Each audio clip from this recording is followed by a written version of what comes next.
In 2026, the average new SUV cost has hit $50,000, and a used 4Runner is basically a down payment on a house.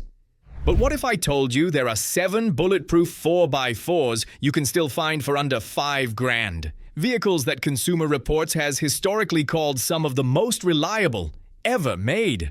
Today, I'm showing you the cheat codes to the used market. But you have to watch closely because a $5,000 truck can be a dream or a nightmare. That's why, in the middle of this video, I'm giving you the 3-minute mechanic checklist. 3 simple tests that will save you from buying a lemon. And at the very end, I'm revealing the one secret marketplace that 90% of buyers are ignoring, where these deals are actually hiding.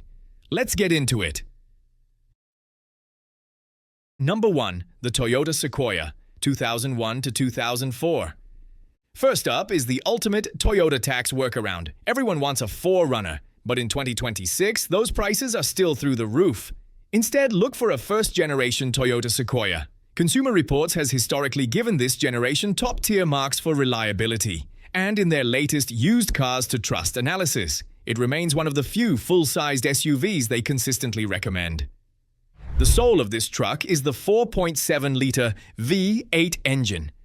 This is the legendary iron block motor that powered the million-mile Tundras.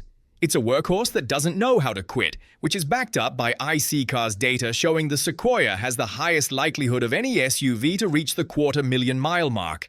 In 2026, you can find a solid one for about $4,500. Now, there is a kill switch, even Consumer Reports warns about, the lower ball joints.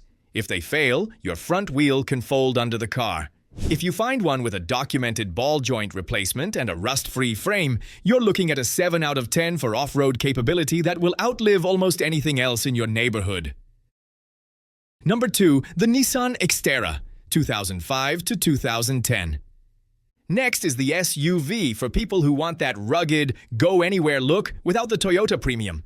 The second-gen Nissan Xterra is a beast, but you have to shop smart. Under the hood, you've got a 4.0-liter V6 that produces way more punch and torque than the Toyotas of the same era. While Consumer Reports generally praises the Xterra's mechanical toughness, you have to cross-reference it with CarComplaints.com for the early years of this generation. They flagged a massive kill switch known as SMOD, or the strawberry milkshake of death. Basically, the radiator could leak coolant into the transmission, destroying it. However, if you find a 2009 or 2010 model, or one where the owner has already bypassed the radiator, you're getting a high 8 out of 10 for off-road capability. In 2026, a clean Xterra sits right at $5,000. It uses a fully boxed frame shared with the Nissan Titan, making it arguably the most capable rock crawler on this list. Number 3. The Mitsubishi Montero Sport, 1997 to 2004. If you want a true hidden gem, look at the first-gen Mitsubishi Montero Sport. Mitsubishi has a legendary global reputation. They've won the Dakar Rally 12 times.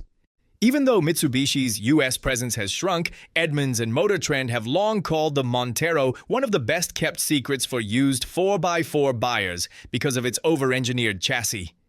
Most of these come with a 3.0-liter or 3.5-liter V6. These engines are simple, mechanical, and built to survive the desert. In 2026, you can still steal these for around $3,500 because they don't have the same social media hype as Jeep or Toyota. The kill switch here is purely maintenance-based, the timing belt and cam seals. If the seals leak oil onto the alternator, you're stranded. But if you keep it serviced, this 4x4 earns a 7.5 out of 10 off-road score. It features a real, manual-shifting low-range transfer case that provides a level of control you just can't get in a modern crossover. Number 4. The Jeep Grand Cherokee WJ, 1999 to 2004. Finally, we have the Jeep Grand Cherokee WJ. Now, don't let the Jeep badge scare you off. You just have to follow the Consumer Reports recommended years and ignore the V8 models. You are looking specifically for the 4.0-liter inline-6 engine. This motor was designed decades ago and is widely considered by mechanics to be one of the most reliable American engines ever built.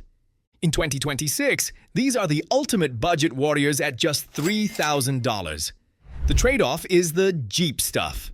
You have to watch for the death wobble, a violent shaking of the steering wheel caused by worn bushings, and the AC blend doors that tend to snap inside the dash. But for the price, the WJ is a legend. It gets an 8.5 out of 10 for off-road capability because it's one of the few affordable SUVs left with solid axles in both the front and rear. That means it can flex over obstacles that would leave a $60,000 luxury SUV stuck in the mud. Before we move to our final three, let's talk about how to actually buy one of these without getting scammed. I call this the 3-minute mechanic test. First, do the milkshake test. Open the oil fill cap and pull the transmission dipstick. If you see anything that looks like milky coffee or a pink strawberry milkshake, the coolant is mixing with the oil. That means a blown head gasket or a failed radiator. Walk away immediately. Next, you have to actually test the four-wheel drive. Don't just look for the light on the dash. Shift it into 4 low and drive it a few feet. You should feel a massive increase in torque. If it doesn't engage or if it makes a loud grinding noise, you're looking at a $1,500 repair. Finally, take a small screwdriver and poke the frame rails near the rear wheels. If the metal flakes off like a pie crust, the rust has won, and that truck is a safety hazard. A dirty interior can be cleaned, but a rotten frame is a death sentence. Now let's get back to the remaining 3 SUVs. Number 5. Chevy Tahoe or GMC Yukon, 2000 to 2006. If you need to haul a family of 7 and still want enough power to pull a boat, you have to look at the GMT 800 platform, specifically the Chevy Tahoe and GMC Yukon. In 2026, these trucks have reached legendary status. Consumer Reports has historically highlighted this generation for its robust drivetrain, often ranking it as one of the most reliable full-sized SUVs GM ever produced because it was built before the company introduced the more complex active fuel management that caused so many issues later on. The heart of this beast is the 5.3-liter Vortec V8.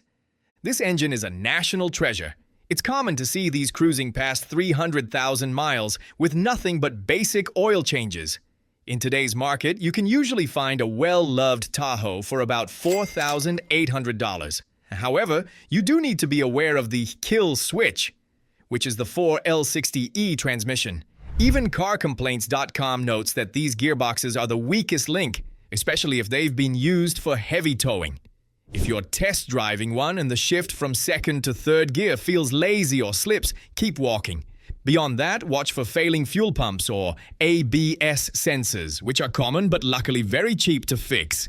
We give it a 6 out of 10 for off-roading. It's a heavy truck, but in deep snow or on a muddy ranch road, that Vortec power is a lifesaver.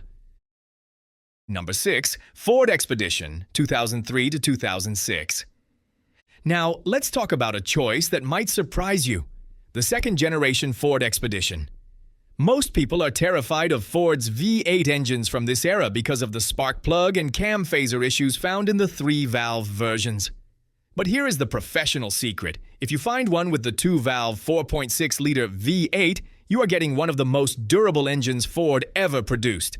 In fact, iSeeCars consistently places the Expedition in their top 5 longest-lasting vehicles list, noting that a huge percentage of these surpass 200,000 miles without breaking a sweat. Because of the bad reputation of the larger engines, these 4.6-liter models are often undervalued, sitting at a cool $4,200 in 2026. The kill switch on these is actually the intake manifold, which is made of plastic and can crack over time, leading to coolant leaks. You also want to listen for any ticking sounds from the engine, which could indicate a loose spark plug. It scores a 5.5 out of 10 on the off-road scale. It has a great independent rear suspension that makes it comfortable on gravel roads, but it sits a bit too low for serious rock crawling compared to the Jeep or the Nissan. Number 7. Suzuki Grand Vitara, 2005 to 2011. Our final entry is the absolute sleeper of the list, the Suzuki Grand Vitara. Since Suzuki left the US market years ago, these have fallen off everyone's radar, which is exactly why you can snag one for $4,500. Don't let the small size fool you. This isn't some soft crossover. Consumer Reports praised this generation for its unique, integrated ladder frame, which gives it the stiffness of an off-road truck, but the handling of a car. Most of these come with a 2.7-liter V6 that is surprisingly rugged. The kill switch to watch for here is the timing chain tensioner. If you hear a rattling sound like a sewing machine when you first start the engine, that tensioner is failing. If you catch it early, it's a standard service. If you ignore it, it's a new engine.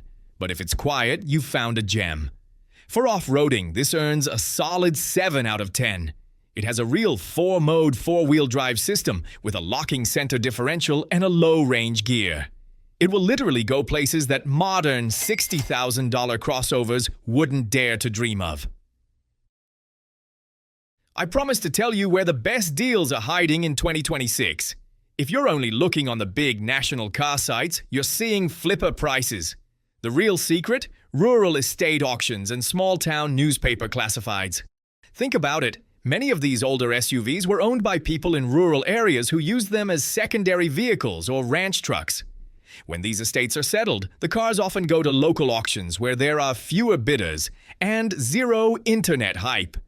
Use a GPS search tool to look for classified ads in towns with a population under 5,000.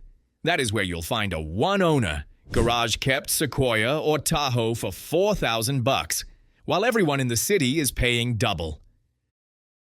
Which of these 7 would you trust to take you across the country? Let me know in the comments below. If you found this helpful, hit that subscribe button.